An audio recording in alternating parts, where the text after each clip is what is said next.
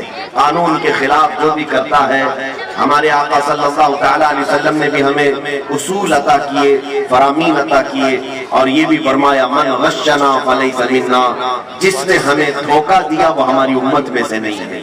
اس لیے دھوکہ دینا، رشوت دینا، یہ تمام چیزیں جو قانون کے ساتھ آج ہو رہی ہیں، ان سب سے آج ہمیں مکتی چاہیے، آزادی چاہیے۔ ہم یہ سوچتے ہیں کہ 500,000 دے کر کے قانون توڑ دیں گے، ایسا کبھی نہیں کرنا چاہیے۔ قانون کے رکھوالے بھی ایسا نہ کریں، ہندوستان کا کوئی شہری بھی ایسا نہ کرے، اس لیے کہ 500,000 دے کر کے اگر آپ نے قانون توڑ دیا تو گویا کہ آپ نے ہندوستان کے سمویدھان کے ساتھ کھلواڑ کیا ہے۔ آگے آنے والی نسلیں پھر ڈسپلن کبھی مینٹین نہیں کر پائیں گی۔ اس لیے ہر ایک کو رشوت کے خلاف بھی کھڑا ہونا ہے، کرپشن کے خلاف بھی کھڑا ہونا ہے، کیونکہ کرپشن کے خلاف کھڑا ہونا ہی ہمارے ہندوستان کے سمویدھان کی حفاظت کے لیے کھڑا ہونا ہے۔ بس میں انہی باتوں کے ساتھ آج میں فخر کے ساتھ یہ کہتا ہوں، پہلی مرتبہ ہم گراؤنڈ میں جمع ہوئے ہیں، پہلی مرتبہ یہ ہمارا یہ کارکرم، یہ جو پروگرام ہوا ہے، بہرحال ہمیں سیکھنا بہت کچھ ہے، ہم بچے ہیں اور بہت ساری چیزیں ابھی ہمیں سیکھنی باقی ہیں۔ ڈپارٹمنٹ کا بھی میں شکر گزار ہوں کہ انہوں نے پرمیشن دیا، بی ایم سی والوں نے اور دیگر یہاں پر منتظمین نے۔ خاص طور پر آج میں آپ کو ایک بات بتا دوں، مدینہ جامع مسجد کی آواز پر آج پاک سائٹ اور گھاٹ کوپر کے قریب کی جتنی تنظیمیں تھیں، کمیٹیاں تھیں، الحمدللہ وہ سب یہاں پر آج حاضر ہو چکی۔ ایک جھنڈے کے تلے ہم سب جمع ہوئے ہیں۔ مجھے امید ہے کہ پھر یہ جھنڈے تلے جب بھی آواز اٹھائی جائے گی ہم سب ایک جگہ جمع ہو جائیں گے، جمع ہوں گے نا انشاءاللہ۔ یہاں پر میں سارے کمیٹیوں کے نام پڑھ نہیں پاؤں گا، الامان فاؤنڈیشن کی طرف سے ہے، رہبر کمیٹی کی طرف سے ہے، آپ اپنے بینر اوپر اٹھائیں تو پتہ چلے گا۔ شاداب ایجوکیشن ویلفیئر سوسائٹی یہاں پر ہے، فیضان مصطفیٰ ویلفیئر سوسائٹی، سہایتا سوشل کمیٹی، پنکے شاہ درگاہ مسجد ٹرسٹ، مدینہ عیدگاہ کمیٹی،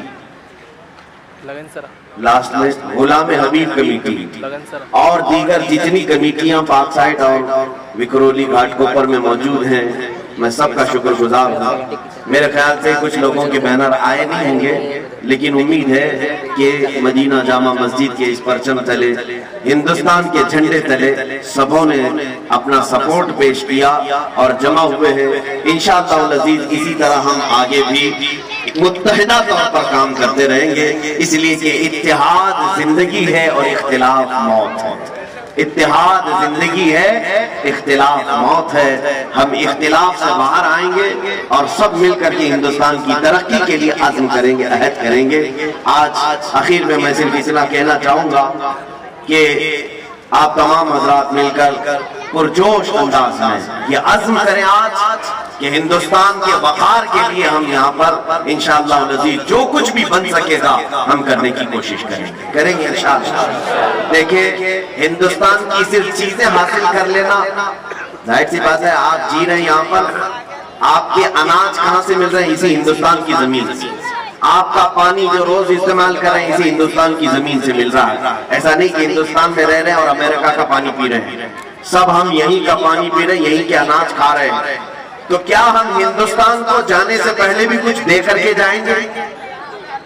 یہ ہر ایک نوجوان کے اندر خواہش ہونی چاہیے کہ میں بھی ہندوستان کی ترقی میں اپنا کچھ حصہ دے کر کے جاؤں، جیسے ہمارے پرکھوں نے دیا ہے، بڑے بڑوں نے دیا ہے، جتنے لوگوں نے بھی ہندوستان کو بنانے میں یوگدان کیا ہے آج ان کے نام لیے جاتے ہیں۔ اسی طرح ہر مسلمان کو، ہر ہندوستانی شہری کو یہ عزم کرنا چاہیے، صرف میں ہندوستان کی مٹی میں رہ کر کھا پی کر کے چلا نہ جاؤں، بلکہ ہندوستان کی ترقی میں اپنا بھی کچھ حصہ رکھ کر کے جاؤں، کوئی تو ایسا میں کام کر کے جاؤں۔ اس لیے سائنس کے میدان میں جو بچے ہیں میں ان سے گزارش کروں گا پڑھو اور بہت آگے بڑھو، تاکہ ہندوستان کی سائنس کو، ہندوستان کی ٹیکنالوجی کو تم آسمانوں تک پہنچاؤ۔ آج جو بچے انجینئرنگ میں ہیں میں ان سے گزارش کروں گا کہ خوب آگے بڑھو، اتنا آگے بڑھو کہ ہندوستان کا انجینئرنگ میں ایک مقام پیدا ہو جائے پوری دنیا میں، تاکہ آپ کو ہمیشہ یاد کیا جائے۔ ایک بات یاد رکھنا، آپ کون سے گھر میں رہ رہے تھے، کیا پہنتے تھے، کیا کھاتے تھے، آپ کے مرنے کے بعد کچھ بھی نہیں یاد کیا جائے گا۔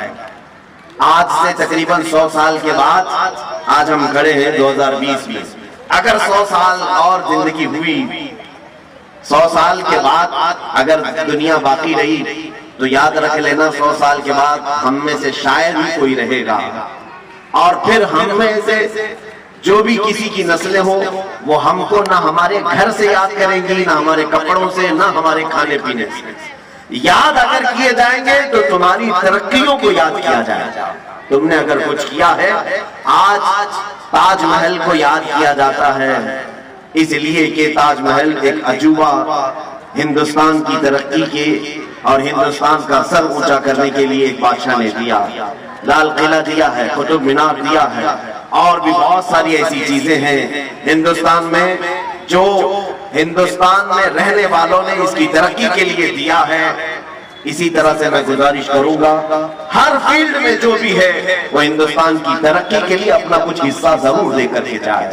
ظاہر سی بات ہے آج یہ بات یاد کی جائے گی، اگر آپ نے انجینئرنگ میں جیسے پلین بنانے والا کون تھا، سب سے پہلے ایروپلین کس نے اڑایا، وہ ہمیشہ یاد کیا جائے گا۔ کمپیوٹر کس نے بنایا، یہ ہمیشہ یاد کیا جائے گا۔ ٹیلی فون کس نے بنایا، یہ ہمیشہ یاد کیا جائے گا۔ ایسی کچھ ایجادات کرنے والے ہمارے پاس اسٹوڈنٹ ہندوستان میں آج جو حالات چل رہے ہیں اس پر میں اگر تھوڑی سی بات کروں، کیا ہمارے ارد گرد آپ نہیں دیکھ رہے نفرتوں کا ماحول بڑھتا جا رہا ہے، زہر اس قدر پھیلایا جا رہا ہے کہ لوگ مسلمانوں کے نام سے چڑھنے لگ جائیں، جو اب تک سیکولر کہلاتے تھے وہ بھی کٹر ہونے لگ گئے، وہ بھی اب شدت پسند ہونے لگ گئے۔ یہاں دغلی پالیسی بہت زیادہ عروج پر ہے، یعنی اپنوں کے لیے الگ قانون، ہمارے لیے الگ قانون، تمہارے لیے الگ سسٹم، ہمارے لیے الگ سسٹم، یہ سب چیزیں آج دیکھنے کو مل رہی ہیں۔ اتر پردیش کے ایک چھوٹے سے گاؤں میں 2-4 دن قبل کی نیوز کہ تقریباً 18 یا 19 لوگ دھرم پریورتن کرتے ہیں، یعنی مسلمان اپنا دین چھوڑ کر کے ہندو دھرم کو اپناتے ہیں۔ نیوز میں یہ سب باتیں آئی، پھیل گئی، ویڈیو بھی بنائی گئی ان کی، وہ ہون کرتے ہوئے، وہ پوجا پاٹ کرتے ہوئے اپنا دھرم پہلے والا چھوڑ کر کے دوسرے دھرم کو اختیار کر رہے ہیں۔ جس پنڈت نے ان کو دھرم پریورتن کروایا اس نے انٹرویو بھی دیا، ساری چیزیں چل رہی ہیں۔ وہ کریں تو کوئی مسئلہ نہیں، لیکن اگر کوئی ایک مبلغ اسلام کی سچائیاں پھیلائے تو اس پر NSA لگایا جائے گا، اسے کہا جائے گا کہ یہ باہر کے پیسے لے کر کے لوگوں پر زبردستی دین بدل رہا تھا۔ یہ دغلی پالیسی ہے۔ بہرحال مجھے بات یہاں جو عرض کرنی وہ یہ ہے، انہوں نے 18 لوگوں کو یا 19 لوگوں کو جو دھرم پریورتن کرایا، جیسے بھی ہوں، اسلام کسی کے جانے سے نہ رکتا ہے نہ مٹتا ہے۔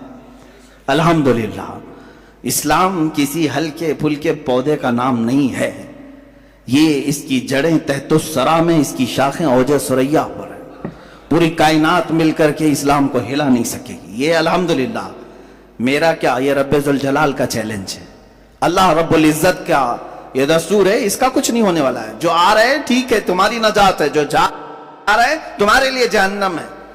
میں سوال یہ کرتا ہوں، وہ 18-19 لوگ جو 3 پریوار کے تھے وہ دھرم پریورتن کر کے جو چلے گئے، اس کی وجہ کیا بنی، کیوں ایسا ہوا؟ میں نے معلوم کیا اس وہاں کے مقامی لوگوں سے، ایک مولوی صاحب تھے، انہوں نے یہ میسج کیا کہ جس گاؤں کے لوگ ہیں وہاں تقریباً 10,000 مسلمانوں کی آبادی ہے، جہاں یہ لوگ بدل گئے 10,000 مسلمانوں کی. کہا اتنے سارے مسلمان ہیں ایسے علاقے میں رہتے ہوئے پھر بھی ان کو ایسا کیا ہو گیا؟ کہا کہ یہاں کے حالات ایسے ہیں کہ اگر آپ اس گاؤں میں آئیں گے تو فجر کی نماز میں 4 لوگ ملیں گے، مغرب کی نماز میں 10 سے 15 لوگ 20 لوگ ملیں گے 10,000 کی آبادی میں. اے میرے عزیزو، کیا یہی محبت مصطفیٰ ہے جو تم نے ان اعمال کو ٹھکرا دیا اور صرف محفلوں میں، مجمعوں میں، جلسوں میں پکارتے رہ گئے؟ جب تک تم رسول پاک صلی اللہ تعالیٰ علیہ وسلم کی زندگی پاک کو عملی طور پر اپنی زندگی میں لا کر دوسروں کی زندگی میں لانے کی کوشش نہیں کرو گے، شب خون مارے جائیں گے، اسی طرح سے تمہارے گھروں پر چھید کیے جائیں گے، اسی طرح سے تمہارے قلعوں کو کاٹ کر کے اندر سے لوگوں کو لے جایا جائے گا. یہ کب تک ہوتا رہے گا؟ جب تک تم گہری نیند سو رہے ہو. میری دعوت صرف اتنی ہے کہ رسول پاک صلی اللہ تعالیٰ علیہ وسلم کل بروز قیامت اگر پوچھیں تم سے، تو میرا امتی ہے، تو میرا چاہنے والا ہے، تو مجھ سے محبت کرتا ہے، بتا میری محبت کتنوں کے سینے میں تو نے ڈالی؟ ہوتا تو یہی ہے، ہر شخص اپنے محبوب کا تذکرہ کھل کر کے کرتا ہے. آپ جہاں بیٹھتے ہیں اپنے محبت کرنے والوں کے تذکرے کرتے رہتے ہیں، دوسروں کو بھی منواتے رہتے ہیں. ارے یہاں حالات تو ایسے ہیں کہ تمہارے پیر کو میں نہ مانوں تو مجھے باہر کرتے ہو، میرے پیر کو تم نہ مانو ہمارے ادھر کے لوگ باہر کرتے ہیں. ہم پیروں کے لیے تو اتنی بات رکھتے ہیں، حضور پاک کے لیے کیوں نہیں؟ رسول محترم صلی اللہ تعالیٰ علیہ وسلم کے لیے یہ احساس کیوں نہیں ہے کہ میں اپنے نبی کونین صلی اللہ علیہ وسلم سے بے پناہ محبت کرتا ہوں؟ تو سیکنڈری میرے اوپر ذمہ داری یہی آتی ہے کہ میں دوسروں کو بھی اس طرح محبت میں تڑپتا ہوا دیکھوں، ان کے سینوں میں بھی محبت مصطفیٰ کو دیکھوں. اس تبلیغ کو جب چھوڑ دیا تب یہ حالات ایسے آ گئے ہیں. شاعر نے سچ کہا ہے، دیوار کیا گری میرے خستہ مکان کی، لوگوں نے آنے جانے کا راستہ بنا لیا. ہوتا ایسے ہی ہے، گھر پرانا اگر گر گیا نا تو کیا کرتے ہیں لوگ؟ ادھر سے ادھر جانے کا اس کو راستہ بنا لیتے. گھر جب تک سلامت ہے کوئی گھر کے دروازے سے نہیں گھستا، گرا ہے گھر تبھی لوگوں نے راستہ بنایا ہے. آج حالات تمہارے خستہ ہیں اور گر گئے ہیں، اس لیے ہر کوئی تمہارے اوپر سے گزرنے کی کوشش کر رہا ہے. کبھی ہم نے سنا نہیں کہ موب لنچنگ کسی عیسائی کی ہوتی ہے، صرف تمہاری، تمہیں پکڑ کر کے مارا پیٹا جاتا ہے. ارے میاں عیسائی بھی تو رام رام نہیں بولتے ہیں، وہ ان کا اپنا عقیدہ ہے. یہودی بھی نہیں بولتے، لیکن مجال ہے ان لوگوں نے کبھی کسی کی موب لنچنگ کی ہو؟ صرف اور صرف مظلوم مسلمان نظر آتے ہیں. مظلوم مسلمان ہیں جن کو ان کے دین پر، ان کی داڑھی کے نام پر ٹارچر کیا جائے، ان کی ٹوپی کے نام پہ ٹارچر کیا جائے. یہ حالات صرف اور صرف اس کی وجہ یہ ہے میرے عزیزوں، جس کو میں بارہا کہتا ہوں، ان کے جو ہم غلام تھے خلق کے پیشوا رہے. حضور پاک صلی اللہ علیہ وسلم کی غلامی سے جب ہٹو گے دنیا یہی دکھائے گی، دنیا ہمیں یہ ساری چیزیں دکھائے گی. اور اسی لیے کہا ہے کہ درس قرآن کو اگر ہم نے نہ بھلایا ہوتا، یہ زمانے نے زمانہ نہ دکھایا ہوتا. آج جو ہمیں دکھایا جا رہا ہے یہ سب ٹرائل ہے، ابھی اور کچھ آنا باقی ہے. بہت سارے لوگ آج جتھا بنا کر کے چھوٹی چھوٹی سی کنڈلیاں، چھوٹی چھوٹی سی منڈلیاں جس میں آتنکی نعرے لگائے جائیں اور مسلمانوں کو کاٹنے کی بات کی جائے، قتل کرنے کی بات کی جائے. یہ سب سنو اور انتظار کرو میرے عزیزوں، اور بھی بڑے وقت آنے والے ہیں. لیکن بیدار ہو گئے اور اپنے آپ کو سنبھال لیے تو میرا یہ صرف امید کی بات نہیں، یقین کی بات ہے. کوئی اگر تمہاری طرف انگلی بھی اٹھائے گا، انشاءاللہ العزیز رب ذوالجلال کی طرف سے غیبی مدد ایسی آئے گی کہ وہ ہمیشہ کے لیے خائب و خاسر ہوگا، وہ فنا فی النار ہوگا. لیکن مضبوطی تمہارے اندر آئے. دیکھو میرا مولا مدد کب کرتا ہے. بدر کے وہ 313 جوانوں کو دیکھو، نہتے ہیں، ان کے پاس ہاتھوں میں تلواریں بھی نہیں تھیں، پہننے کے لیے چپلیں نہیں تھیں، سواریاں بھی بہت کم، پیدل گئے ہیں اکثر. دھوپ کا وقت ہے اور ریت والا میدان ہے، سب پورے ریت میں ہیں. کتنی آزمائشیں، پلس اس پر رمضان کا مہینہ ہے اور چھاؤں نام کی کوئی چیز ہی نہیں ہے، کوئی درخت تک نہیں ہے سائے کا. 313 جوانوں کو دیکھو، نہتے ہیں، ان کے پاس ہاتھوں میں تلواریں بھی نہیں تھیں، پہننے کے لیے چپلیں نہیں تھیں، سواریاں بھی بہت کم، پیدل گئے ہیں اکثر. دھوپ کا وقت ہے اور ریت والا میدان ہے، سب پورے ریت میں ہیں. کتنی آزمائشیں، پلس اس پر رمضان کا مہینہ ہے اور چھاؤں نام کی کوئی چیز ہی نہیں ہے. میرے عزیزو، جب اس قدر مشقتیں اٹھا کر حضور کی وفاداری کرتے ہیں نا، تب اللہ 5000 فرشتوں کو اتارتا ہے۔ قرآن کہتا ہے لَقَدْ نَصَرَكُمُ اللَّهُ بِبَدْرٍ، اللہ تعالیٰ نے تمہاری مدد نازل کی ہے بدر میں، بدر کے میدان میں مدد نازل فرمائی، حنین میں نازل فرمائی۔ عزیزان گرامی وقار، تمہارے لیے مدد آئے گی، صرف اور صرف شرط یہی ہے ان کنتم مؤمنین۔ قرآن نے کہا اگر تم ایمان والے ہو، اگر تم ایمان والے ہو، اور ایمان کہتے کسے ہیں؟ لا یؤمن احدکم حتی اکون احب الیہ من والدہ وولدہ والناس اجمعین، تم میں سے اس وقت تک کوئی ایمان والا ہو نہیں سکتا جب تک کہ رسول سے وہ اپنی اولاد، تمام انسانوں اور اپنے ماں باپ سے زیادہ پیار نہ کرے، جب تک حضور سے محبت نہ کرے سب سے زیادہ، اس وقت تک وہ کامل ایمان والا نہیں ہو سکتا۔ تمہیں وہاں پہنچنا ہوگا، گربعون رسیدی تمام بولہبیس۔ اقبال نے کہا اگر تم وہاں تک نہیں پہنچے تو زندگی تو ابو لہب کی طرح ہے، قریب رہ کر کے بھی نہیں پہنچ سکا۔ میرے عزیزو، اب بات میں کرتا ہوں حضور پاک صلی اللہ علیہ وسلم کی رحمت للعالمین کی۔ مجھے کبھی کبھار غم بھی ہوتا ہے، اس بات کا دکھ بھی ہوتا ہے کہ ہم جس زمانے میں جی رہے ہیں آج بھی اس رسول پر ظلم کیا جا رہا ہے، اس رسول پروردگار، رسول رحمت للعالمین حضور پاک صلی اللہ تعالی علیہ وسلم، جو اپنی زندگی پاک میں بھی مشقتیں اٹھاتے رہے، جس رسول کو طائف والوں نے پتھر مارے تھے یا حضور اکرم صلی اللہ علیہ وسلم پر مشقتیں ڈھائی تھیں، اس رسول پاک کو 1400 سال گزرنے کے بعد آج بھی ہندوستان کی سرزمین سے گالیوں کی بوچھار ہو رہی ہے، آج بھی ظلم کیا جا رہا ہے، پھر بھی دنیا یہ کہتی ہے کہ یہ دہشت گرد ہے۔ آج تم نے جتنی گالیاں میرے نبی کو دیں، میں سمجھتا ہوں کسی بھی دھرم کی مقدس شخصیت کو اتنی باتیں نہیں کہی گئی ہوں گی، کسی بھی نہیں۔ مجھے بتاؤ یہودیوں کی جو مقدس شخصیات ہے ان سے کون چھیڑ چھاڑ کرتا ہے؟ نہ ہم نے آج تک گالی دی، دوسرے بھی نہیں۔ عیسائی اور یہودی لڑتے رہتے تھے، الگ بات ہے، عیسائی جن کو مقدس مانتے ہیں ان کو کون گالیاں دیتا ہے؟ پلس ہندو جن کو مقدس مانتے ہیں، ہم کہاں انہیں گالیاں دیتے ہیں؟ لیکن ایک مظلوم شخصیت ہے رسول مختار صلی اللہ علیہ وسلم کی، آج بھی دنیا اپنے نشانے پر رکھی ہوئی ہے۔ کارٹون بنانا ہے انہیں کوئی دوسرا نہیں ملتا، رسول کی ذات ملتی ہے۔ انہیں مسخرہ کرنا ہے، جوک بنانا ہے، حضور کی ذات ملتی ہے۔ انہیں گالیاں بھپکیاں دینا ہے، حضور کی ذات ملتی ہے۔ آج کتنے کمزور ہو گئے یہ کروڑوں مسلمان، کتنے کمزور ہو گئے کروڑوں مسلمان۔ وہ عروہ بن مسعود کی بات مجھے یاد آتی ہے، جس کو قاصد بنا کر کے لوگوں نے بھیجا تھا کہ جاؤ دیکھاؤ محمد نے کتنی طاقت جمع کی۔ عروہ بن مسعود یہ قاصد بن کر کے آئے تھے دشمنوں کی طرف سے، اور حضور صلی اللہ علیہ وسلم کی طاقت دیکھنے آئے تھے کہ یہ للکارتے ہیں کیسر و کسرا کو بھی، سپر پاور کو بھی، ہے کتنی ان کے پاس طاقت۔